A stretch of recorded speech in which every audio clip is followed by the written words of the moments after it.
പ്രിയ വിദ്യാർത്ഥികളെ, 8th standard English text ബുക്കിലെ second യൂണിറ്റിലെ second lesson a prescription for life, Jerome രചിച്ച മനോഹരമായ വളരെ ഹ്യൂമറസ് ആയിട്ടുള്ള ഒരു സ്റ്റോറിയാണിത്. ഈ ലെസൺ വിശദീകരിക്കുന്ന വീഡിയോയിലേക്ക് എല്ലാ വിദ്യാർത്ഥികൾക്കും ഹൃദ്യമായ സ്വാഗതം. നമുക്കാദ്യം റൈറ്ററെ ഒന്ന് പരിചയപ്പെടാം. About the author. Jerome K. Jerome, born in 1859 and died in 1927, was an English writer and humorist. 1859 ജനിച്ച് 1927 മരണപ്പെട്ട ജെറോം കെ ജെറോം ഇംഗ്ലീഷുകാരനായ ഒരു ഹ്യൂമറിസ്റ്റിക് റൈറ്റർ ആയിരുന്നു. തമാശകൾ നിറഞ്ഞ രചനകൾ നടത്തിയിരുന്ന ഒരു എഴുത്തുകാരനായിരുന്നു അദ്ദേഹം. ഒരു ഇംഗ്ലീഷ് റൈറ്റർ അഥവാ ബ്രിട്ടീഷുകാരനായിരുന്നു. Born in a poor family, he faced financial difficulties and personal hardships throughout his early life. വളരെ ദാരിദ്ര്യം പിടിച്ച പാവപ്പെട്ട ഒരു കുടുംബത്തിലായിരുന്നു അദ്ദേഹത്തിൻ്റെ ജനനം. അതുകൊണ്ട് തന്നെ അദ്ദേഹം ജീവിതത്തിൻ്റെ ആദ്യ കാലഘട്ടങ്ങളിലൊക്കെ തന്നെ ധാരാളം ഹാർഡ്ഷിപ്സ്, ദുരിതങ്ങളും കഷ്ടപ്പാടുകളും ആൻഡ് ഫൈനാൻഷ്യൽ ഡിഫിക്കൽട്ടീസ്, സാമ്പത്തികമായ പ്രയാസങ്ങളുമൊക്കെ നേരിട്ടിരുന്നു. Despite these challenges, he pursued a career in writing and acting. ഇത്തരത്തിലുള്ള വെല്ലുവിളികളൊക്കെ ജീവിതത്തിൽ നേരിട്ടെങ്കിലും തൻ്റെ പ്രൊഫഷനായി, കരിയറായി, തൊഴിലായി അദ്ദേഹം റൈറ്റിംഗ്, എഴുത്തും ആൻഡ് ആക്ടിംഗ്, അഭിനയവുമൊക്കെയാണ് തിരഞ്ഞെടുത്തത്. His warm and humorous style won him great acclaim. അദ്ദേഹത്തിൻ്റെ വളരെ ഊഷ്മളമായിട്ടുള്ള ഹ്യൂമറസ് സ്റ്റൈൽ, സരസമായ തമാശകൾ നിറഞ്ഞ ശൈലി അദ്ദേഹത്തിന് ഏറെ പ്രശസ്തിയും നേടിക്കൊടുത്തു. എക്ലൈം, fame. This extract is taken from Three Men in a Box, published in 1889, Jerome's comic masterpiece, which is his most celebrated work. ജെറോമിൻ്റെ ഏറ്റവും സെലിബ്രേറ്റഡ് വർക്ക്, പ്രസിദ്ധമായ ആൻഡ് മാസ്റ്റർപീസ്, അദ്ദേഹത്തിൻ്റെ ഏറ്റവും പ്രധാനപ്പെട്ട കൃതിയുമായ three men in a boat, published in 1889, ഈ പുസ്തകത്തിൽ നിന്നും എടുത്തതാണ്. അതിലൊരു ചെറുഭാഗം മാത്രമാണ് നമ്മുടെ ഈ lesson. Before going through the lesson, let's read and reflect. We all know people who make mountains of molehills. നിസാരമായ കാര്യങ്ങളെ പർവ്വതീകരിച്ച് വലിയ പ്രശ്നങ്ങളാക്കി ചിന്തിച്ച് നടക്കുന്ന ചില ആളുകളെക്കുറിച്ചെങ്കിലും നമുക്കെല്ലാവർക്കും അറിയാം. മേക്ക് മൗണ്ടൻസ് ഓഫ് മോളിൽസ് എന്നുള്ളത് ഒരു ഇഡിയോമാറ്റിക് എക്സ്പ്രഷനാണ്, ഒരു പ്രയോഗം. അതുകൊണ്ട് അർത്ഥമാക്കുന്നത് to make a slight difficulty seem like a serious problem. ഒരു ചെറിയ പ്രയാസത്തെ വലിയൊരു പ്രശ്നമാണെന്ന പോലെ അവതരിപ്പിക്കുക. നിസാരമായ എന്തെങ്കിലും ഒരു കാര്യം, അതിനെക്കുറിച്ച് കൂടുതൽ ചിന്തിച്ച് അത് വളരെ ഗുരുതരമായൊരു കാര്യമാണെന്ന് ചിന്തിച്ച് ജീവിതത്തിലെ സന്തോഷം നശിപ്പിക്കുന്ന കുറേ ആളുകളുണ്ട്. Their lives are always miserable. അത്തരക്കാരുടെ ജീവിതം എപ്പോഴും മിസറബിൾ ആയിരിക്കും, ദുരിതപൂർണമായിരിക്കും. Don't you think a positive and healthy attitude is the key to a happy life? സന്തോഷം നിറഞ്ഞ ഒരു ജീവിതത്തിൻ്റെ താക്കോൽ എന്നുള്ളത് പോസിറ്റീവ് ആൻഡ് ഹെൽത്തി ആറ്റിറ്റ്യൂഡാണ്. വളരെ പോസിറ്റീവായിട്ടുള്ള ആരോഗ്യകരമായ ഒരു മാനസികാവസ്ഥയാണ് എന്ന കാര്യം നിങ്ങൾക്കും അറിയുന്നതല്ലേ. Let's read Jerome K Jerome's prescription for life. ഇവിടെ ഇതാ കോമിക് റൈറ്ററായ ജെറോം കെ ജെറോം ജീവിതത്തിൽ നാം പാലിക്കേണ്ട ചില നിർദ്ദേശങ്ങൾ ഒരു ഡോക്ടറുടെ കുറിപ്പ് പോലെ നൽകിയിരിക്കുന്നു. നമുക്കതൊന്ന് വായിച്ചു നോക്കാം. A prescription for life. Prescription എന്ന വേർഡ് എല്ലാവർക്കും പരിചിതമായിരിക്കും. Instruction written by a medical practitioner, doctor, etcetera. നമുക്കൊരു അസുഖം വന്നാൽ ഡോക്ടർ അല്ലെങ്കിൽ വൈദ്യൻ നാം എന്ത് മരുന്ന് കഴിക്കണം, എന്തൊക്കെ കാര്യങ്ങൾ ശ്രദ്ധിക്കണം, എന്തൊക്കെ ചെയ്യണം, ചെയ്യാൻ പാടില്ല തുടങ്ങിയ നിർദ്ദേശങ്ങൾ എഴുതി തരുന്ന ആ കുറിപ്പാണ് പ്രിസ്ക്രിപ്ഷൻ. ജെറോം കെ ജെറോം ജീവിതത്തിൻ്റെ അത്തരത്തിലുള്ള ഒരു കുറിപ്പ് ഇവിടെ നൽകിയിരിക്കുന്നു, വളരെ രസകരമായ ഒരു കഥാരൂപത്തിൽ. I remember going to the British Museum one day to research some sort of illness that I thought might be hay fever. ഞാനൊരിക്കൽ ബ്രിട്ടീഷ് മ്യൂസിയത്തിൽ പോയത് ഓർക്കുന്നു. ഞാൻ അവിടെ പോയത് ഹേ ഫീവർ എന്നെനിക്ക് തോന്നിയ തരത്തിലുള്ള ഒരു രോഗത്തെക്കുറിച്ച് കൂടുതൽ കാര്യങ്ങൾ റിസർച്ച് ചെയ്യാൻ, അതിനെക്കുറിച്ചൊന്ന് പഠിക്കാൻ വേണ്ടിയിട്ടാണ്. ഒരു മെഡിക്കൽ ബുക്ക് എടുത്ത് ഒന്ന് പരിശോധിക്കാൻ വേണ്ടി, റിസർച്ച് ചെയ്യാൻ വേണ്ടിയിട്ടാണ് ഞാൻ ബ്രിട്ടീഷ് മ്യൂസിയത്തിലേക്ക് പോയത്. ഹേ ഫീവർ എന്ന് പറഞ്ഞാൽ an allergic reaction or fever to pollen, dust, etcetera. അന്തരീക്ഷത്തിലൂടെ വരുന്ന പൊടിപടലങ്ങൾ, അതോടൊപ്പം തന്നെ പൊളൻ, പൂമ്പൊടികൾ, ചെടികളിൽ നിന്നൊക്കെ വരുന്ന പൂമ്പൊടികൾ, ഇതൊക്കെ ചിലർക്ക് ഒരു അലർജി ഉണ്ടാക്കും. അതുവഴി ചെറിയൊരു ഫീവറും, അതിനടുത്തുള്ള ഹേ ഫീവർ, അതിനെക്കുറിച്ചൊന്ന് കൂടുതൽ അറിയാൻ വേണ്ടിയിട്ടാണ് ബ്രിട്ടീഷ് മ്യൂസിയത്തിലേക്ക് പോയത്. I picked up the medical encyclopaedia. അവിടെ ഉണ്ടായിരുന്ന മെഡിക്കൽ എൻസൈക്ലോപീഡിയ ഞാൻ എടുത്ത് പരിശോധിച്ചു. And read all about hay fever. എന്നിട്ട് ഹേ ഫീവറിനെ കുറിച്ച് എല്ലാ കാര്യങ്ങളും വായിച്ചു മനസ്സിലാക്കാനും ശ്രമിച്ചു. Encyclopaedia means a comprehensive reference book. ഏതൊരു വിഷയത്തെക്കുറിച്ചും പൂർണ്ണമായ വിവരങ്ങളും വിശദീകരണങ്ങളും നൽകുന്ന ബൃഹത്തായ ഒരു റെഫറൻസ് ഗ്രന്ഥം. ജെറോം കോ ജെറോം ഒരു മെഡിക്കൽ എൻസൈക്ലോപീഡിയ, അത്തരത്തിലുള്ള രോഗങ്ങളെക്കുറിച്ച് വിശദീകരിക്കുന്ന ഒരു വിജ്ഞാനകോശം അഥവാ എൻസൈക്ലോപീഡിയ എടുത്താണ് ഹേ ഫീവറിനെ കുറിച്ച് എല്ലാ കാര്യങ്ങളും മനസ്സിലാക്കിയത്. I idly turn the leaves. Medical എൻസൈക്ലോപീഡിയയുടെ പേജുകൾ ഞാൻ അലക്ഷ്യമായി മറിച്ചുകൊണ്ടിരുന്നു. ഐഡ്ലി, വിതൗട്ട് എനി പേർപ്പസ്, ഒരു പ്രത്യേക ലക്ഷ്യമൊന്നുമില്ലാതെ വളരെ കാഷ്വലായിട്ട് ഒട്ടും താല്പര്യമില്ലാത്ത രീതിയിൽ ഓരോ പേജും ഞാൻ ഇങ്ങനെ മറിച്ചുകൊണ്ടിരിക്കുകയായിരുന്നു. And began to indolently study diseases in general. ഓരോ പേജിലുമുള്ള പലതരം രോഗങ്ങളെക്കുറിച്ച്, പൊതുവായി രോഗങ്ങളെക്കുറിച്ച് പ്രത്യേക താല്പര്യമൊന്നും എടുക്കാതെ, ശ്രദ്ധയൊന്നും എടുക്കാതെ ഞാനിങ്ങനെ സ്റ്റഡി ചെയ്തുകൊണ്ടിരിക്കുകയായിരുന്നു, വായിച്ചുകൊണ്ടിരിക്കുകയായിരുന്നു. ഇൻടോലൻ്റലി, ലേസിലി, മടിയോടെ, വിതൗട്ട് മച്ച് കെയർ, കൂടുതൽ ശ്രദ്ധയൊന്നുമില്ലാതെ എന്നർത്ഥം. I forget which was the first disease I plunged into. ഏത് രോഗത്തെക്കുറിച്ചാണ് ഞാൻ ആദ്യം വായിക്കാൻ തുടങ്ങിയത് എന്നെനിക്കിപ്പോൾ ഓർമ്മയില്ല. പ്ലഞ്ച്ഡ് ഇൻ ടു എന്ന് സാധാരണഗതിയിൽ ഏതെങ്കിലും ഒരു കാര്യത്തിലേക്ക് ഇറങ്ങി പുറപ്പെടുക എന്നൊക്കെയാണ് അതിൻ്റെ അർത്ഥം. ഇവിടെ ഉദ്ദേശിക്കുന്നത് ഏത് രോഗത്തെക്കുറിച്ചാണ് ഞാൻ ആ പുസ്തകത്തിന്റെ പേജുകളിൽ ആദ്യം കണ്ടുമുട്ടിയത്. Came across in the book. ഏത് രോഗത്തിന്റെ വിശദീകരണത്തിലേക്കാണ് എൻ്റെ കണ്ണുകൾ ആദ്യം എത്തിപ്പെട്ടത് എന്നെനിക്കിപ്പോൾ ഓർമ്മയില്ല. ഏതായാലും some dreadful disease I know. ഏതോ ഒരു ഭീകരമായ രോഗമാണെന്ന് എനിക്ക് ഓർമ്മയുണ്ട്, അറിയാം.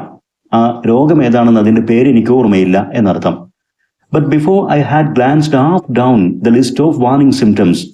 ആ ഭീകരമായ രോഗത്തിന്റെ വാർണിംഗ് സിംറ്റംസ്, അതിൻ്റെ മുന്നറിയിപ്പെന്ന രൂപത്തിലുള്ള രോഗലക്ഷണങ്ങളെക്കുറിച്ച് അതിൻ്റെ പകുതി വായിച്ചെത്തിയപ്പോഴേക്കും it dawned upon me that I had all of them. ആ ലക്ഷണങ്ങളെല്ലാം തന്നെ എൻ്റെ ശരീരത്തിലുണ്ട്, എനിക്ക് ആ രോഗമുണ്ട് എന്നൊരു തോന്നൽ എൻ്റെ മനസ്സിലുണ്ടായി. It dawned upon means I understood or realised എന്നർത്ഥം. എനിക്ക് ബോധ്യമായി ആ ലക്ഷണങ്ങളൊക്കെ എനിക്കുമുള്ളതാണല്ലോ, അതുകൊണ്ട് ആ രോഗം എനിക്കുമുണ്ടോ, ആ ഭീകരമായ രോഗം എനിക്കുമുണ്ടോ എന്ന് ഞാൻ സംശയിച്ചു. I sat for a while frozen with horror. ഭയപ്പെട്ടുകൊണ്ട് മരവിച്ച പോലെ ഞാൻ കുറേ നേരം അങ്ങനെ ഇരുന്നു പോയി. And then in utter despair, പിന്നീട് കംപ്ലീറ്റ് ഡെസ്പയർ ആയിക്കൊണ്ട്, ആകെ ഡിസപ്പോയിന്റഡ് ആയി, പരിപൂർണ നിരാശയിൽ, I again turned over the pages. മറ്റ് പേജുകളും ഞാൻ അങ്ങനെ മറിച്ചു കൊണ്ടിരുന്നു. I came to typhoid fever. അങ്ങനെ ഓരോ പേജും മറിച്ച് പല രോഗങ്ങളെക്കുറിച്ചും വായിച്ച് ടൈഫോയിഡ് ഫീവറിനെ കുറിച്ച് പറയുന്ന പേജിൽ ഞാൻ എത്തി. ടൈഫോയിഡ് ഫീവർ എന്ന് പറഞ്ഞാൽ എ സീരിയസ് ഇൻഫെക്ഷ്യസ് ഫീവർ, ഒരു കടുത്ത പകർച്ച പനി. അങ്ങനെ ടൈഫോയിഡിനെ കുറിച്ചും ഞാൻ വായിച്ചു. റെഡ് ദ സിംറ്റംസ്, ആ രോഗത്തിന്റെ ലക്ഷണങ്ങളെക്കുറിച്ച് ഞാൻ വായിച്ചു. Discovered that I had typhoid fever for months without knowing it. അപ്പോൾ എനിക്കൊരു കാര്യം മനസ്സിലായി, ടൈഫോയിഡ് ഫീവറിന്റെ ലക്ഷണങ്ങൾ എൻ്റെ ശരീരത്തിലും എനിക്കും ഉണ്ടല്ലോ എന്ന് ഞാൻ മനസ്സിലാക്കി. കുറെ മാസങ്ങളായിട്ട് എനിക്ക് ടൈഫോയിഡ് ഉണ്ട്, വിതൗട്ട് നോയിങ് ഇറ്റ്, ഞാൻ അറിയാതെ തന്നെ. ഓരോ രോഗത്തെക്കുറിച്ചും അതിൻ്റെ ലക്ഷണങ്ങളെക്കുറിച്ചും വായിക്കുമ്പോൾ അതൊക്കെ എൻ്റെ ശരീരത്തിലുണ്ട്, എനിക്ക് ആ രോഗമുണ്ട് എന്നുള്ളൊരു തോന്നൽ. ചില ആളുകൾക്ക് അങ്ങനെയാണ്. ആ ഒരു അവസ്ഥയിലായിരുന്നു ഞാനും. I then wondered what else I had got. ഇനി എന്ത് രോഗമാണ് എനിക്കുള്ളത് എന്നുള്ളത് ഞാൻ അവിടെ ഇരുന്ന് തന്നെ അത്ഭുതത്തോടു കൂടി ആലോചിച്ചു. Turned up Saint Vitus's dance. മറ്റൊരു രോഗാവസ്ഥയായ, അതായത് സെൻവൈറ്റിസസ് ഡാൻസ് എന്നുള്ള ഒരു രോഗാവസ്ഥയെക്കുറിച്ച് പറയുന്ന പേജിലേക്ക് ഞാൻ എത്തി. ആ പേജും ഞാൻ മറിച്ചു. സെൻവൈറ്റിസസ് ഡാൻസസ് എന്ന് പറഞ്ഞാൽ a nervous disorder causing jerky movements. നമ്മുടെ നടത്തം ഒക്കെ ബാലൻസ് ഇല്ലാത്ത രൂപത്തിൽ ജേർക്കി മൂവ്മെന്റ്സ്, കൈകളുടെ ചലനം, കാലുകളുടെ ചലനമൊക്കെ വിറയാർന്ന രൂപത്തിലാകുന്ന തരത്തിലുള്ള ഒരു നെർവസ് ഡിസോർഡർ ആണത്, ഞരമ്പുകളുടെ ഡിസോർഡർ. അതിന് പഴയ കാലത്ത് പറഞ്ഞിരുന്ന ഒരു പേരാണ് സെൻവൈറ്റിസസ് ഡാൻസ്. ഈ രോഗത്തെക്കുറിച്ച് ഞാൻ വായിച്ചു. ആ പേജിൽ ഞാൻ എത്തിയപ്പോൾ found that I had that too. ആ രോഗവും എനിക്കുണ്ടെന്ന് ഞാൻ കണ്ടെത്തി, ഞാൻ മനസ്സിലാക്കി. I began to get interested in my case. ചുരുക്കത്തിൽ ഓരോ രോഗത്തെക്കുറിച്ച് വായിക്കുമ്പോഴും അതൊക്കെ എനിക്കുള്ളതുപോലെ തോന്നി. അവസാനം എൻ്റെ കാര്യത്തിൽ എനിക്ക് തന്നെ ഒരു പ്രത്യേക താല്പര്യം ജനിച്ചു. And decided to investigate it thoroughly. എൻ്റെ ശരീരാവസ്ഥയെ, ഓരോ രോഗത്തെക്കുറിച്ചും എനിക്കുണ്ടോ എന്നുള്ളത് ഒന്ന് തറലി, കംപ്ലീറ്റ് ഒരു ഇൻവെസ്റ്റിഗേഷൻ നടത്താൻ തന്നെ ആ മെഡിക്കൽ എൻസൈക്ലോപീഡിയയിൽ പറയുന്ന ഓരോ രോഗത്തെക്കുറിച്ചും അതൊക്കെ എനിക്കുണ്ടോ എന്നൊക്കെ ഒന്ന് ഇൻവെസ്റ്റിഗേറ്റ് ചെയ്യാൻ തന്നെ ഞാൻ തീരുമാനിച്ചു. So I started alphabetically. അതുകൊണ്ട് ഞാൻ അവിടെയും ഇവിടെയും ഓരോ രോഗത്തെക്കുറിച്ച് വായിക്കുന്നതിന് പകരം കൃത്യമായൊരു ഓർഡറിൽ ആൽഫബറ്റിക്കലായിട്ട് എ എന്ന് തുടങ്ങുന്ന പേരിൽ എന്ന അക്ഷരത്തിൽ തുടങ്ങുന്ന രോഗത്തെക്കുറിച്ചുള്ള പേര് തൊട്ട് മുഴുവൻ രോഗങ്ങളെക്കുറിച്ചും വായിക്കാനും അതിൻ്റെയൊക്കെ ലക്ഷണങ്ങൾ എനിക്കുണ്ടോ എന്ന് മനസ്സിലാക്കാനും ഞാൻ തീരുമാനിച്ചു. I started alphabetically. ഒരു ആൽഫബറ്റിക്കൽ ഓർഡറിൽ രോഗങ്ങളെക്കുറിച്ച് വായിച്ച് മനസ്സിലാക്കാൻ ഞാൻ ശ്രമിച്ചു. Read up ague or malaria and learn that I was sickening for it. അങ്ങനെ ഞാൻ ആൽഫബറ്റിക്കലായിട്ട് വായന തുടങ്ങി. ആദ്യം എയ്ഗ്യൂ എന്ന രോഗത്തെക്കുറിച്ച് വായിച്ചു. എയ്ഗ്യൂ എന്ന് പറഞ്ഞാൽ ഇന്ന് മലേറിയ എന്ന പേരിൽ അറിയപ്പെടുന്നു. A fever caused by malaria. And learn that I was sickening for it. അതിനെക്കുറിച്ച് വായിച്ചപ്പോഴാണ് എനിക്ക് ആ രോഗം തുടങ്ങിയിട്ടുണ്ട്, ഞാൻ ആ രോഗിയായിക്കൊണ്ടിരിക്കുന്നു, എയ്ഗ്യൂ എന്നെ പിടിപെട്ടിക്കൊണ്ടിരിക്കുന്നു എന്നുള്ളത് അതിനെക്കുറിച്ച്, അതിൻ്റെ ലക്ഷണങ്ങളെക്കുറിച്ച് വായിച്ചപ്പോൾ എനിക്ക് തോന്നി. And that the worst stage would commence in about 2 weeks. 2 ആഴ്ചക്കുള്ളിൽ അതിൻ്റെ ഏറ്റവും മോശമായ ഒരു അവസ്ഥയിൽ ഞാൻ എത്തുമെന്നും എൻ്റെ മനസ്സിൽ തോന്നി. ദെൻ അടുത്ത അക്ഷരം കൊണ്ട് തുടങ്ങുന്ന ബ്രൈറ്റ്സ് ഡിസീസസിനെ കുറിച്ച് ഞാൻ വായിച്ചു. Bright's disease. I was relieved to find I had only in a mild form. അതിനെക്കുറിച്ച് വായിച്ചപ്പോഴാണ് ഒരല്പം ആശ്വാസം തോന്നിയത്. കാരണം എനിക്ക് ആ രോഗമുണ്ടെങ്കിലും അതൊരു മൈൽഡ് ഫോം, വളരെ നേരിയ, ഒട്ടും രൂക്ഷമല്ലാത്തൊരവസ്ഥയിൽ നേരിയ തോതിൽ ആ രോഗവും എനിക്കുണ്ടെന്ന് തോന്നി. ബ്രൈറ്റ്സ് ഡിസീസ് എന്ന് പറയുന്നത് എ കിഡ്നി ഡിസീസ്, കിഡ്നിയുമായി ബന്ധപ്പെട്ട ഒരു രോഗമാണ്. ദെൻ അടുത്ത അക്ഷരത്തിലേക്ക് ഞാൻ പോയി. കോളറയെക്കുറിച്ച് ഞാൻ വായിച്ചു. Cholera I had with serious complications. വളരെ കടുത്ത കോംപ്ലിക്കേഷൻ, സങ്കീർണമായ അവസ്ഥയിൽ കോളറ എനിക്ക് പിടിപെട്ടിട്ടുണ്ട് എന്നതിൻ്റെ ലക്ഷണങ്ങൾ വായിച്ചപ്പോൾ എനിക്ക് തോന്നി. കോളറ എന്ന് പറഞ്ഞാൽ ഛർദി, അതിസാരം, വയറിളക്കം എന്നൊക്കെ പറയുന്ന രോഗം. Then and diphtheria I seem to have been born with. ഞാൻ അടുത്ത അക്ഷരം കൊണ്ട് തുടങ്ങുന്ന ഡിഫ്തീരിയയെ കുറിച്ച് വായിച്ചപ്പോൾ, diphtheria means throat and nose infection, തൊണ്ട, മൂക്ക് ഇതിനൊക്കെ ബാധിക്കുന്ന ഒരു ഇൻഫെക്ഷനാണ്. അതിനെക്കുറിച്ച് വായിച്ചപ്പോൾ, അതിൻ്റെ ലക്ഷണങ്ങളെക്കുറിച്ച് വായിച്ചപ്പോൾ ഞാൻ ഡിഫ്തീരിയ പിടിപെട്ടുകൊണ്ട് തന്നെയാണ്, അതോടുകൂടിയാണ് എൻ്റെ ജന്മം തന്നെ എന്ന് ഞാൻ വിശ്വസിച്ചു. എനിക്ക് ജന്മന ഡിഫ്തീരിയ ഉണ്ടെന്നുള്ളൊരു തോന്നൽ എനിക്കുണ്ടായി. Then I carefully went through all the 26 letters. English ആൽഫബറ്റിലെ 26 letters അതുകൊണ്ടൊക്കെ തുടങ്ങുന്ന ഓരോ രോഗത്തെക്കുറിച്ചും ഞാനിങ്ങനെ വായന തുടർന്നു. വളരെ ശ്രദ്ധാപൂർവമാണ് ഇപ്പോൾ ഞാൻ വായിക്കുന്നത്. And the only malady I could conclude I had not got was housemaid's knee. അങ്ങനെ ഞാൻ ഓരോ രോഗത്തെക്കുറിച്ച് വായിക്കുമ്പോഴും എനിക്ക് പിടിപെട്ടിട്ടില്ലാത്ത ഏക രോഗം എന്നുള്ളത് മെലഡി, മെലഡി മീൻസ് ഡിസീസ്, എനിക്കില്ലാത്ത ഏക രോഗം എന്നുള്ളത് ഹൗസ്മെയ്ഡ്സ് നീ എന്ന് പറയപ്പെടുന്ന രോഗമാണ്. ഹൗസ്മെയ്ഡ്സ് നീ എന്ന് പറഞ്ഞാൽ സ്വെല്ലിംഗ് ഓഫ് ദ നീ, കാൽമുട്ടിലെ വീക്കം. ആ ഒരു രോഗം മാത്രമേ എനിക്ക് ഇല്ലാത്തതായുള്ളൂ. I felt rather hurt about this at first. ആദ്യം എനിക്ക് മനസ്സിൽ അല്പം വിഷമമാണ്, വേദനയാണ് തോന്നിയത്. വിദ്യാർത്ഥികൾ ശ്രദ്ധിക്കേണ്ടത്, ജെറോം കോ ജെറോം ഒരു ഹ്യൂമറിസ്റ്റ് ആണ്. അദ്ദേഹം വളരെ രസകരമായിട്ടാണ് കാര്യങ്ങൾ അവതരിപ്പിക്കുന്നത്. എല്ലാ രോഗങ്ങളെക്കുറിച്ചും വായിച്ചപ്പോൾ അതെല്ലാം ഉണ്ട്, ഇല്ലാത്തത് ഹൗസ്മെയ്ഡ്സ് നീ എന്ന രോഗം മാത്രമാണ്. അത് മനസ്സിലാക്കിയപ്പോൾ എനിക്ക് അല്പം വിഷമമാണ് തോന്നിയത്. അദ്ദേഹം തമാശ രൂപത്തിൽ പറയുകയാണ്. It seemed somehow to be a kind of insult. ഒരുതരം ഇൻസൾട്ടാണ് എനിക്കപ്പോൾ തോന്നിയത്. എല്ലാ രോഗങ്ങളും എന്നെ പിടിച്ചിരിക്കുന്നു, എല്ലാ രോഗങ്ങൾക്കും എന്നെ വലിയ കാര്യമാണ്, അതെന്നെ സ്വീകരിച്ചിരിക്കുന്നു. ഹൗസ്മെയ്ഡ്സ് നീ എന്ന രോഗത്തിന് മാത്രം എന്നെ ഒരു അവഗണന, എന്നെ ഇൻസൾട്ട് ചെയ്യുന്ന പോലെ ആ രോഗം മാത്രം എനിക്കില്ല. വൈ ഹാഡന്റ് ഐ ഗോട്ട് ഹൗസ്മെയ്ഡ്സ് നീ? എന്തുകൊണ്ട് ഹൗസ്മെയ്ഡ്സ് നീ എന്ന രോഗം എനിക്കില്ല? ഞാൻ എൻ്റെ മനസ്സിൽ ചോദിച്ചു. Why was this illness left out? ഈ ഒരു രോഗം, ഹൗസ്മെയ്ഡ്സ് നീ എന്നുള്ള ഈ ഒരു രോഗം മാത്രം എന്തുകൊണ്ട് എന്നെ പിടിപെട്ടില്ല? ഞാൻ വായിച്ച എല്ലാ രോഗങ്ങളും എനിക്കുണ്ട്, ഈ ഒരു രോഗം മാത്രം ഇല്ലാതായപ്പോൾ എനിക്കൊരു ഇൻസൾട്ട് പോലെയാണ് ഫീൽ ചെയ്തത് എന്നൊക്കെ പറഞ്ഞല്ലോ. സ്വാഭാവികമായിട്ടും രോഗങ്ങളെക്കുറിച്ചുള്ള ഒരു അത്യാഗ്രഹം, എനിക്ക് എല്ലാ രോഗങ്ങളും എനിക്ക് വേണമെന്നുള്ള തരത്തിലുള്ള ഒരു അത്യാർത്തി പോലെയായിരുന്നു എനിക്ക് തോന്നിയിരുന്നത്. എന്നാൽ കുറച്ച് കഴിഞ്ഞപ്പോൾ, after while however less greedy feelings took over. Less ഗ്രീഡിയായി, രോഗങ്ങളെക്കുറിച്ചുള്ള അത്യാർത്തി അല്പം ഒന്ന് കുറഞ്ഞ പോലെയുള്ള ഒരു ഫീലിംഗ് ടുക്ക് ഓവർ എൻ്റെ മനസ്സിൽ വന്നു. I reflected that I had every other known diseases in the pharmacology. കാരണം ഞാൻ സംതൃപ്തി അടയാനുള്ള ഒരു കാരണം ഈ ഒരു രോഗമില്ലെങ്കിലും ബാക്കിയെല്ലാം ഉണ്ടല്ലോ എന്നുള്ളതിൽ ഞാൻ സംതൃപ്തി അടഞ്ഞു, എൻ്റെ അത്യാഗ്രഹം കുറഞ്ഞു എന്ന് പറയാനുള്ള കാരണം ഫാർമക്കോളജി എന്ന് പറഞ്ഞാൽ study of medicines and their effects, രോഗങ്ങളെക്കുറിച്ചും മരുന്നുകളെക്കുറിച്ചും ഒക്കെ പഠിക്കുന്ന ഫാർമസി അഥവാ ഫാർമക്കോളജിയാണ്. ഇവിടെ ഉദ്ദേശിക്കുന്നത് എ ലിസ്റ്റ് ഓഫ് ഡിസീസസ്, രോഗങ്ങളുടെ ഒരു ലിസ്റ്റ്. അപ്പോൾ ഫാർമക്കോളജിയിൽ രോഗങ്ങളുടെ ലിസ്റ്റിൽ ഉൾപ്പെടുന്ന എല്ലാ നോൺ ഡിസീസസ്, പ്രശസ്തമായ അറിയപ്പെടുന്ന എല്ലാ രോഗങ്ങളും എനിക്കുണ്ട്. അതുകൊണ്ട് തന്നെ I reflected that I had every other non diseases. ഈ ഒരു ഹൗസ് മേറ്റ്സ് നീ ഒഴിച്ച് ബാക്കി എല്ലാ അറിയപ്പെടുന്ന രോഗങ്ങളും എനിക്കുണ്ടല്ലോ എന്ന് ഓർത്തുകൊണ്ട് ഗ്രൂ ലെസ് സെൽഫിഷ്, ഞാൻ അല്പമൊന്ന് ആർത്തി കുറച്ചു.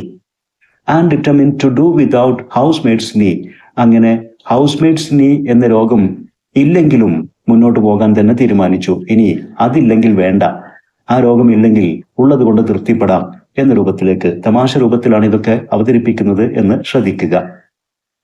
Then gout in its worst form had seized me without my knowledge.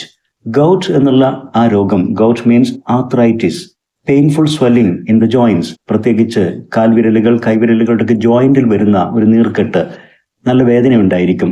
ആ രോഗം അതിൻ്റെ വേഴ്സ്റ്റ് ഫോം, ഏറ്റവും മോശമായ ഏറ്റവും ഗുരുതരമായ അവസ്ഥയിൽ എന്നെ പിടിപെട്ടിരുന്നു. വിതൗട്ട് മൈ നോളജ്, എനിക്ക് പോലും അറിയാതെ. And zymosis, I had clearly been suffering from my boyhood. Zymosis എന്നുള്ള അവസാന രോഗത്തെക്കുറിച്ച് സെഡ് എന്ന അക്ഷരത്തിലെത്തിക്കഴിഞ്ഞു. അതിനെക്കുറിച്ച് വായിച്ചപ്പോഴാണ് എൻ്റെ കുട്ടിക്കാലം തൊട്ട് തന്നെ സൈമോസിസ് എനിക്കുണ്ട്. സൈമോസിസ് എന്ന് പറഞ്ഞാൽ infectious diseases, process of spreading such diseases, പകർച്ചവ്യാധി രോഗങ്ങൾ, അവ പടരുന്ന ആ ഒരു രോഗാവസ്ഥ, ഇതൊക്കെയാണ് സൈമോസിസ് കൊണ്ട് ഉദ്ദേശിക്കുന്നത്. ചുരുക്കത്തിൽ ആൽഫബറ്റിക്കലായിട്ട് വായിച്ച അവസാനം സൈമോസിസ് എന്ന രോഗ ലക്ഷണത്തെക്കുറിച്ച്, ആ രോഗത്തെക്കുറിച്ച് വായിച്ചപ്പോൾ അതെനിക്ക് എൻ്റെ ബോയ്ഹുഡിൽ, ചെറുപ്പം തൊട്ട് കുട്ടിക്കാലം തൊട്ട് തന്നെ ഐ ആം സഫറിങ് ഫ്രം, അതിൽ ഞാൻ രോഗിയാണ്, ഞാനത് അനുഭവിച്ചു കൊണ്ടിരിക്കുന്നു എന്നൊക്കെ എനിക്ക് തോന്നിപ്പോയി. There were no more diseases after zymosis.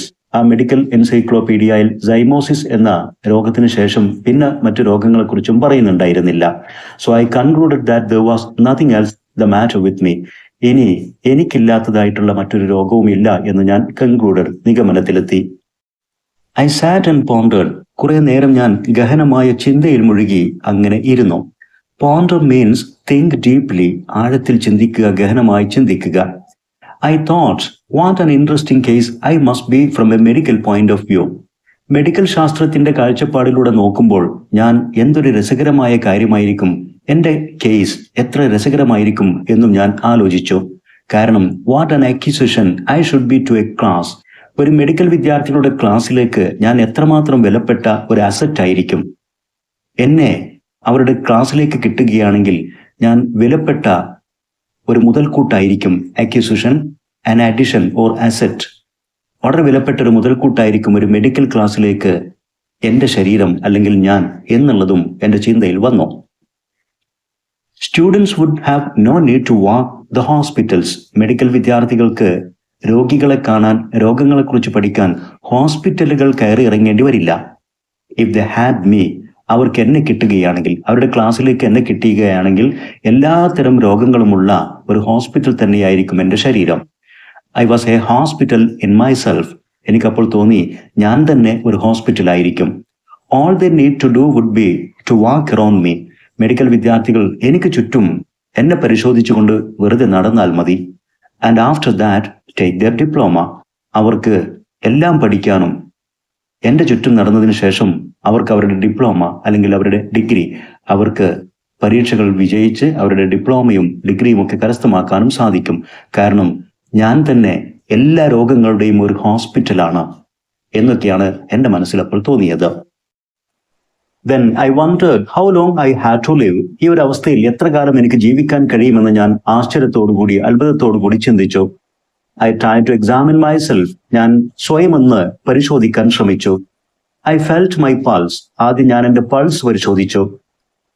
I could not at first feel any pulse at all. എനിക്ക് ഒരു പൾസ് ബീറ്റിംഗും ഇല്ല എന്നാണ് ആദ്യം എനിക്ക് തോന്നിയത്. I try to feel my heart. പിന്നീട് ഞാൻ എൻ്റെ ഹൃദയത്തെ പരിശോധിച്ചു. I could not feel it. ഹൃദയം ഇടിക്കുന്നതായിട്ട് എനിക്ക് തോന്നിയതേയില്ല. It had stopped beating. ഹൃദയമിടിപ്പ് നിലച്ചിരിക്കുന്നു. I patted myself all over my body. ഞാൻ എൻ്റെ കൈവിരൽ കൊണ്ട്, കൈപ്പത്തി കൊണ്ട് ശരീരത്തിലാകമാനം ഒന്ന് ചെറുതായിട്ട് തട്ടി നോക്കി, അടിച്ചു നോക്കി. പാറ്റ് ചെയ്യുക എന്ന് പറഞ്ഞാൽ ജെന്റ്ലി ഹിറ്റ് വിത്ത് ഹാൻഡ്. കൈവിരലുകൾ കൊണ്ട് ശരീരത്തിൽ മെല്ലെ തടവുക, അടിക്കുക. ഞാൻ എൻ്റെ ശരീരത്തിൽ വിരലുകൾ കൊണ്ടൊന്ന് അടിച്ചു നോക്കി. But I could not feel or hear anything. എന്നാൽ എനിക്കൊരു സ്പർശനവും തോന്നിയില്ല. അതോടൊപ്പം തന്നെ ഒരു ശബ്ദവും എനിക്ക് കേൾക്കാനും കഴിഞ്ഞില്ല. I try to look at my tongue. ആ ഇരിപ്പിൽ ഞാൻ എൻ്റെ നാവൊന്ന് കാണാൻ ശ്രമിച്ചു. I could only see the tip. നാവ് പുറത്തേക്കിട്ടപ്പോൾ അതിൻ്റെ അറ്റം മാത്രമേ എനിക്ക് കാണാൻ കഴിയുമായിരുന്നുള്ളൂ. And the only thing that I could gain was to feel more certain. ഇങ്ങനെ സ്വയം പരിശോധനയിൽ എനിക്കാകെ ഗെയിൻ ചെയ്യാൻ സാധിച്ചത്, നേടാൻ കഴിയുന്നത് ഒരു വിശ്വാസമായിരുന്നു. Feel more certain than before. മുമ്പത്തതിനേക്കാൾ കൂടുതൽ ഉറച്ച ഒരു തോന്നൽ. That I had scarlet fever. എനിക്കിപ്പോൾ സ്കാർലറ്റ് ഫീവറും ഉണ്ട് എന്നുള്ളതായിരുന്നു. നേരത്തെ ഒരു സംശയമായിരുന്നു, ഇപ്പോൾ എനിക്കത് കൂടുതൽ സർട്ടനായി, ഉറപ്പായി തോന്നി. സ്കാർലറ്റ് ഫീവർ എന്ന് പറഞ്ഞാൽ fever causing red marks on the skin.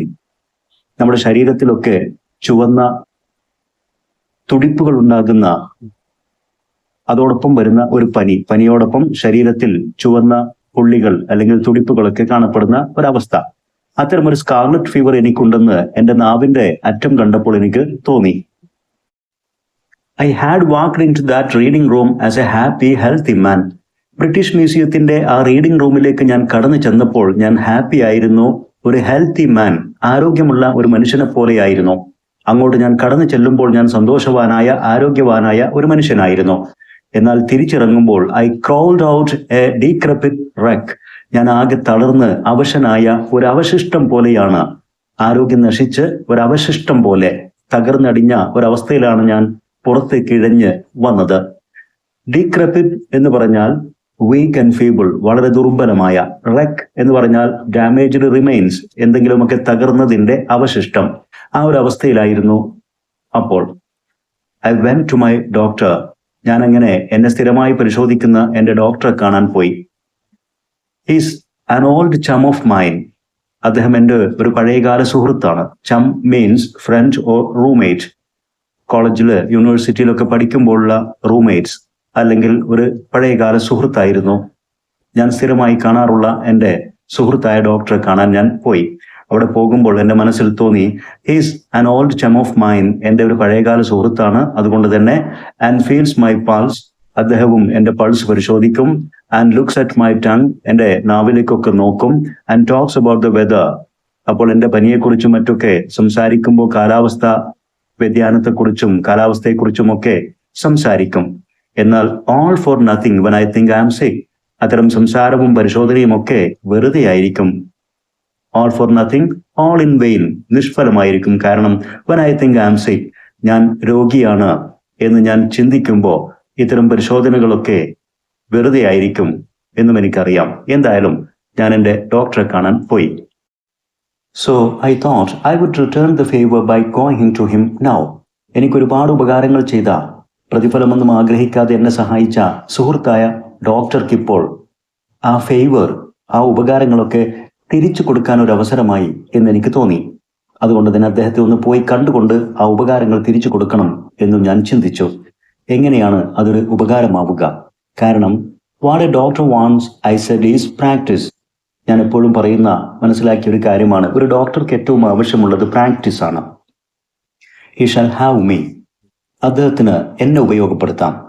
He will get more practice out of me than out of 1700s of his everyday patients with only 1 or 2 diseases each. എന്നിൽ നിന്നും അദ്ദേഹത്തിന് കൂടുതൽ പ്രാക്ടീസ് ലഭിക്കും. ഇതിനേക്കാൾ അദ്ദേഹത്തിന്റെ നിത്യേനയുള്ള ആയിരക്കണക്കിന് രോഗികൾ, ആ രോഗികൾ വിത്ത് ഓൺലി 1 or 2 diseases ഈച്ച്, ഓരോരുത്തർക്കും 1 or 2 രോഗം മാത്രമേ ഉണ്ടായിരിക്കുകയുള്ളൂ. അങ്ങനെയുള്ള 1700s of his everyday patients, 1700s എന്നൊക്കെ ഇവിടെ പറയുമ്പോൾ വളരെ വലിയ ഒരു നമ്പർ എന്ന അർത്ഥത്തിൽ, ആയിരക്കണക്കിന് എന്നൊക്കെ നമ്മൾ പറയുന്ന ഒരർത്ഥത്തിലാണ്.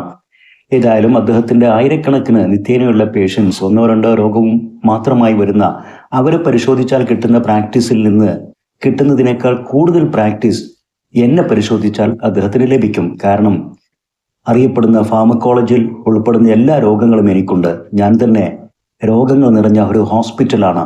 അങ്ങനെയുള്ള എന്നെ പരിശോധിക്കാൻ അവസരം കൊടുത്തുകൊണ്ട് എൻ്റെ സുഹൃത്തായ ഡോക്ടർക്ക് ഞാൻ ഫേവർ തിരിച്ചു നൽകണം, ഉപകാരം തിരിച്ചു നൽകണം എന്നൊക്കെ ഞാൻ കരുതി. So I went straight up and saw him.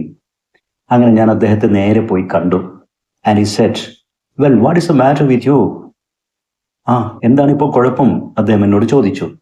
അതിന് മറുപടിയായി I said, I will not take up your time dear boy.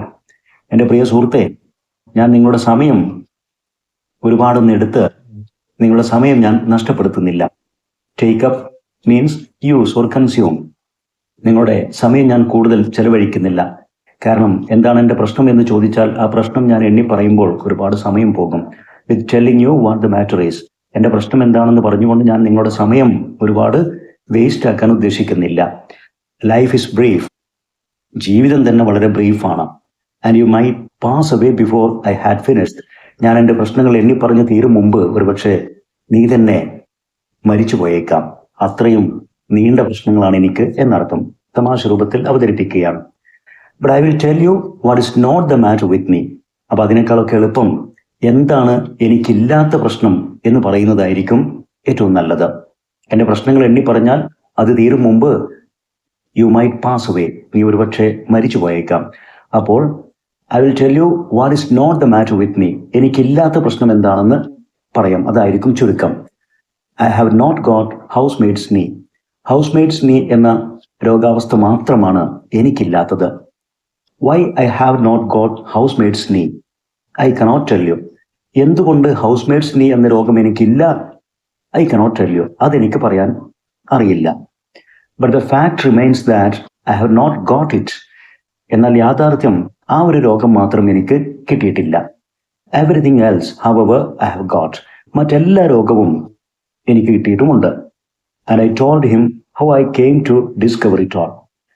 ഇതൊക്കെ പറഞ്ഞു കഴിഞ്ഞതിന് ശേഷം ഈ കാര്യങ്ങളൊക്കെ എങ്ങനെയാണ് ഞാൻ കണ്ടെത്തിയത് എന്നുള്ളതും ഞാൻ വിശദീകരിച്ച് പറഞ്ഞു കൊടുത്തു.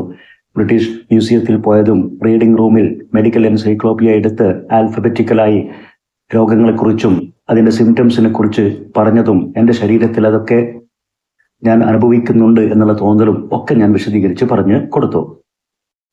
Then he examined me. അങ്ങനെ എൻ്റെ സുഹൃത്ത് എന്നെ പരിശോധിച്ചു. And clutched my wrist to check my pulse. എൻ്റെ പൾസൊക്കെ പരിശോധിക്കാൻ വേണ്ടി അദ്ദേഹം എൻ്റെ റിസ്റ്റിൽ ശക്തമായി പിടിച്ചു. Clutched means held or grasped tightly, ശക്തമായിട്ട് മുറുകെ പിടിച്ചു നോക്കി. And then he hit me over the chest when I wasn't expecting it. ഞാൻ ഒട്ടും പ്രതീക്ഷിക്കാതിരിക്കുന്ന സന്ദർഭത്തിൽ അദ്ദേഹം എൻ്റെ ചെസ്റ്റിലേക്ക് ശക്തമായിട്ട് ഇടിച്ചു. A cowardly thing to do. അങ്ങനെ അപ്രതീക്ഷിതമായിട്ട് നമ്മെ ഒരാളെ ഇടിക്കുന്നത് തീർത്തും വീരത്വം നിറഞ്ഞൊരു പ്രവൃത്തിയാണ്. അത്തരമൊരു പ്രവൃത്തിയാണ് എൻ്റെ സുഹൃത്തായ ഡോക്ടർ എന്നോട് ചെയ്തത്. I think and immediately afterwards butted me on the side of my head. പൊടുന്നനെ തന്നെ അതും കഴിഞ്ഞ് അദ്ദേഹം എൻ്റെ തലയുടെ വശങ്ങളിൽ ശക്തമായിട്ട് ബട്ടഡ് എന്ന് പറഞ്ഞാൽ ഒരാളുടെ തല കൊണ്ട് ഇടിക്കുക. അദ്ദേഹത്തിന്റെ തല കൊണ്ട് എൻ്റെ തലയുടെ വശങ്ങളിലും ശക്തമായിട്ട് പൊടുന്നനെ ഇടിച്ചു. After that he sat down and rote out A prescription. അതൊക്കെ കഴിഞ്ഞ് ഇതെല്ലാം പരിശോധനയുടെ ഭാഗമായിട്ടാണ്, ഇടിയും തൊഴിയും ഒക്കെ രസകരമായിട്ട് വിവരിക്കുന്നു എന്നർത്ഥം. ഇതെല്ലാം കഴിഞ്ഞ് അദ്ദേഹത്തിന്റെ ഇരിപ്പിടത്തിൽ ഇരുന്ന് ഒരു പ്രിസ്ക്രിപ്ഷൻ, ഒരു ഡോക്ടറുടെ കുറിപ്പ് എഴുതി തന്നു. And folded it up and gave it to me. അത് മടക്കിയിട്ട് എനിക്ക് നൽകുകയും ചെയ്തു. And I put it in my pocket and went out. ഞാനതും വാങ്ങി എൻ്റെ പോക്കറ്റിൽ നിക്ഷേപിച്ച് പുറത്തേക്ക് ഇറങ്ങി. I did not open it. ഞാൻ അത് തുറന്നു നോക്കിയില്ല. I took it to the nearest pharmacy. ഞാൻ അങ്ങനെ തൊട്ടടുത്തുണ്ടായിരുന്ന ഒരു ഫാർമസിയിലേക്ക് പോയി. And handed it in. അവിടെയുള്ള ഫാർമസിസ്റ്റിന് അത് കൈമാറി. The man read it. ആ വ്യക്തി അത് വായിച്ചു നോക്കി. And then handed it back. ഉടനെ തന്നെ അതെനിക്ക് തിരിച്ചു നൽകുകയും ചെയ്തു. He said he didn't keep it. അദ്ദേഹം പറഞ്ഞു, ഇത്തരത്തിലുള്ള ഈ കുറിപ്പിൽ എഴുതിയിരിക്കുന്ന മരുന്നൊന്നും ഞാൻ സൂക്ഷിക്കുന്നില്ല. I said, you are a chemist. Chemist here means pharmacist. ഞാൻ അദ്ദേഹത്തോട് ചോദിച്ചു, താങ്കൾ ഒരു കെമിസ്റ്റ് അല്ലേ, ഒരു ഫാർമസിസ്റ്റ് അല്ലേ? He said, I am a chemist. അതെ, ഞാനൊരു ഫാർമസിസ്റ്റ് തന്നെയാണ്. If I were a cooperative stores and family hotel combined, എൻ്റെ സ്ഥാപനം ഒരു കോപ്പറേറ്റീവ് സ്റ്റോറും അതല്ലെങ്കിൽ കുടുംബമൊക്കെ വന്ന് ഭക്ഷണം കഴിക്കുന്ന തരത്തിലുള്ള ഒരു ഫാമിലി ഹോട്ടലും കൂടെ ചേർത്തുള്ള ഒരു സ്ഥാപനമായിരുന്നു എങ്കിൽ I might be able to help you. ഒരുപക്ഷെ എനിക്ക് നിങ്ങളെ സഹായിക്കാൻ കഴിയുമായിരുന്നു. Being only a chemist limits me. പക്ഷെ ഞാൻ വെറുമൊരു കെമിസ്റ്റ് ആണ്, എൻ്റെ സ്ഥാപനം ഒരു ഫാർമസിയാണ്. അതുകൊണ്ട് എനിക്ക് നിങ്ങളെ സഹായിക്കാൻ ലിമിറ്റുണ്ട്, പരിമിതിയുണ്ട്. I read the prescription. ഞാൻ ആ പ്രിസ്ക്രിപ്ഷൻ അപ്പോഴൊന്ന് വായിച്ചു നോക്കി. This was what it said. അതിൽ പറഞ്ഞിരുന്ന കാര്യങ്ങൾ ഇതായിരുന്നു: എ ബാലൻസ്ഡ് ഡയറ്റ്, ഒരു ബാലൻസ്ഡ് ഭക്ഷണ ക്രമീകരണം, പോഷക ക്രമീകരണം. And water every couple of hours, ഓരോ 2 മണിക്കൂർ കഴിയുമ്പോഴും വെള്ളം കുടിക്കുക. A 10 mile walk every morning, ഓരോ പ്രഭാതത്തിലും 10 മൈൽ നടത്തം. To be bed at sharp 11 o'clock every night, ഓരോ രാത്രിയും കൃത്യം 11 മണിയാകുമ്പോൾ ഉറങ്ങാൻ പോവുക. And don't stuff up your head with things you don't understand, നിങ്ങൾക്ക് അറിയാത്ത കാര്യങ്ങൾ നിങ്ങളുടെ തലച്ചോറിൽ കുത്തി നിറയ്ക്കരുത്. നിങ്ങൾക്ക് മനസ്സിലാകാത്ത കാര്യങ്ങൾ നിങ്ങളുടെ തലയിൽ കുത്തി നിറച്ചുകൊണ്ട് അതിനെക്കുറിച്ച് വറീഡായി ചിന്തിച്ചുകൊണ്ട് നടക്കരുത്. ഇങ്ങനെയുള്ള നിർദ്ദേശങ്ങളായിരുന്നു ആ പ്രിസ്ക്രിപ്ഷനിൽ ഉണ്ടായിരുന്നത്. അതുകൊണ്ടാണ് ഫാർമസിസ്റ്റ് പറയുന്നത് ഇത് വെറും ഒരു മെഡിക്കൽ ഫാർമസിയാണ്, ഇവിടെ ഭക്ഷണവും വെള്ളവും ഒന്നും കിട്ടില്ല, ഇതൊരു ഹോട്ടലോ മറ്റോ ആയിരുന്നെങ്കിൽ എനിക്ക് സഹായിക്കാൻ കഴിയുമായിരുന്നു എന്ന്. ഏതാവട്ടെ, ഐ ഫോളോഡ് ദ ഡയറക്ഷൻസ്. എൻ്റെ സുഹൃത്തായ ഡോക്ടറുടെ ഈ ഡയറക്ഷൻസ്, പ്രിസ്ക്രിപ്ഷനിൽ പറഞ്ഞിരിക്കുന്ന നിർദ്ദേശങ്ങളൊക്കെ ഞാൻ പിന്തുടർന്നു, പാലിച്ചു പോന്നു. With a happy result. അതിനെനിക്ക് നല്ല സന്തോഷപ്രദമായ റിസൾട്ടും ഉണ്ടായി. സ്പീക്കിംഗ് ഫോർ മൈസെൽഫ്, എൻ്റെ കാര്യത്തിലെങ്കിലും എൻ്റെ അഭിപ്രായത്തിൽ അതെനിക്ക് ഗുണം ചെയ്തു. That my life was saved and is still going on. അതുകൊണ്ട് തന്നെ ആ ഡോക്ടറുടെ കുറിപ്പിൽ പറഞ്ഞ കാര്യങ്ങളെല്ലാം തന്നെ ഞാൻ പാലിച്ചതുകൊണ്ട് എൻ്റെ ജീവൻ രക്ഷപ്പെട്ടു. ഞാൻ ഇപ്പോഴും ജീവിച്ചിരിക്കുന്നു. ജെറോം കോ ജെറോമിൻ്റെ പ്രിസ്ക്രിപ്ഷൻ ഫോർ ലൈഫ്, ജീവിതത്തിൻ്റെ കുറിപ്പ് എന്നുള്ളത് വളരെ രസകരമായ ഒരു സ്റ്റോറിയാണ്. കൃത്യമായ ഭക്ഷണവും വെള്ളവും ഉറക്കവും വ്യായാമവും എല്ലാം ഉണ്ടാകുന്നതോടൊപ്പം തന്നെ അനാവശ്യമായ ആകുല ചിന്തകളെ മനസ്സിൽ നിന്ന് മാറ്റി നിർത്തിയാൽ ആരോഗ്യത്തോടു കൂടി ദീർഘകാലം ജീവിക്കാം എന്ന ലളിതമായ ഒരു പ്രിസ്ക്രിപ്ഷനാണിത്. വളരെ രസകരമായി അവതരിപ്പിച്ചിരിക്കുന്ന ഈ സ്റ്റോറി വിശദീകരിച്ചത് വിദ്യാർത്ഥികൾക്ക് തീർച്ചയായും ഉപകാരപ്പെടും. ഇത്തരത്തിൽ ഉപകാരപ്രദമായ വീഡിയോസ് തുടർന്നും ലഭിക്കാൻ English edu spot edu video YouTube channel subscribe ചെയ്യുക. നിങ്ങൾക്ക് ഉപകാരപ്പെട്ട വീഡിയോസ് നിങ്ങളുടെ സുഹൃത്തുക്കൾക്ക് ഷെയർ ചെയ്യുക. അതോടൊപ്പം നിങ്ങളുടെ വിലപ്പെട്ട അഭിപ്രായങ്ങളും നിർദ്ദേശങ്ങളും കമന്റ് ചെയ്യുക. Thanks for watching.